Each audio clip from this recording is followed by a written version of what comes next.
সবাইকে নবম দশম শ্রেণীর ভূগোল ক্লাসে স্বাগত জানাচ্ছি। এই লেকচারে আমরা মহাকাশ এবং মহাবিশ্ব নিয়ে কথা বলবো। মহাবিশ্বকে ইংরেজিতে ইউনিভার্স এবং মহাকাশকে স্পেস বলা হয়। প্রথমে আমরা দুটি ছবি দেখে আসি। মহাকাশের একটা অংশের ছবি, তারপরের যে ছবিটা আমরা দেখতে পাচ্ছি এটা গ্যালাক্সি, দুইটা তিনটা গ্যালাক্সি আমরা ছবিতে দেখতে পাচ্ছি। প্রথমে বুঝতে চেষ্টা করব যে মহাকাশ কি এবং মহাবিশ্ব কি। যদি প্রথমেই মহাকাশ এবং মহাবিশ্ব না বুঝতে পারি তাহলে যে বিষয়গুলো পরে আসবে, সৌরজগৎ, পৃথিবীর আকার আকৃতি, বিভিন্ন বিষয়, এগুলো আমরা বুঝতে পারবো না। সকালে যখন আমরা ঘুম থেকে উঠি দেখি একটা সূর্য পূব আকাশে উদিত হচ্ছে। আমরা জানি সূর্যের চারপাশে গ্রহ আছে 8টি, ধূমকেতু আছে এবং আরও অনেক বস্তু আছে যেগুলো সূর্যকে প্রদক্ষিণ করে। এছাড়াও আকাশে অনেক তারকারাজি আছে গ্যালাক্সি। এই যে বিভিন্ন বস্তু আকাশের মধ্যে আছে, কৃষ্ণ বামন আছে, নীহারিকা আছে, উল্কা আছে, এই সমস্ত কিছুকে নিয়ে যে একটা জগৎ, এই জগৎটাই হচ্ছে মহাবিশ্ব। তাহলে মহাকাশ কি?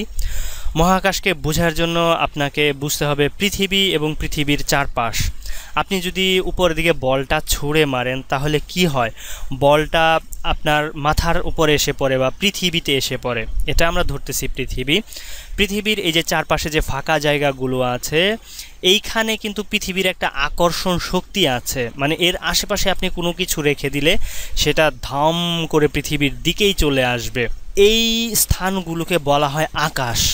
কিন্তু এর বাইরে এই স্থানগুলোকে যখন আপনি একটা জিনিস রেখে দেবেন, ধরুন এখানে গিয়ে আপনি একটা কাঁটা চামচ বা একটা আপেল রেখে দিলেন, সেই আপেলটা কিন্তু আর পৃথিবীর দিকে আসবে না, সেটা এইখানেই থাকবে।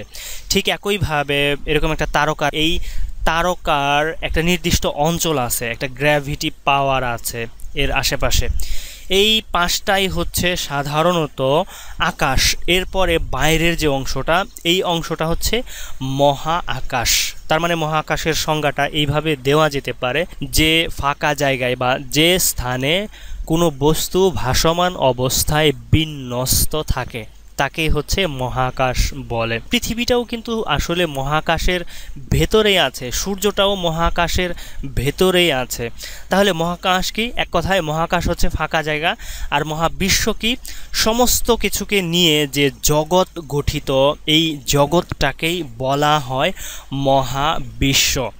এরপরে লেকচারে আমরা বিভিন্ন বিষয়ের ধারণা দেখব, নক্ষত্রমণ্ডলী, গ্যালাক্সি, নীহারিকা, উল্কা, এগুলো দেখার চেষ্টা করব। আপনারা যদি আমাদের সাথে ভূগোল ক্লাস করতে চান তাহলে অবশ্যই আমাদের চ্যানেলে সাবস্ক্রাইব করতে হবে এবং আমাদের একটা ফেসবুক গ্রুপ আছে কমিউনিটি সলিউশন, সেখানে গিয়ে আপনি মেম্বার হবেন এবং আপনার মতামত জানাবেন। তাই আমাদের সর্বোচ্চ চেষ্টা থাকবে আপনি যাতে ভূগোল ভালো করে বুঝতে পারেন।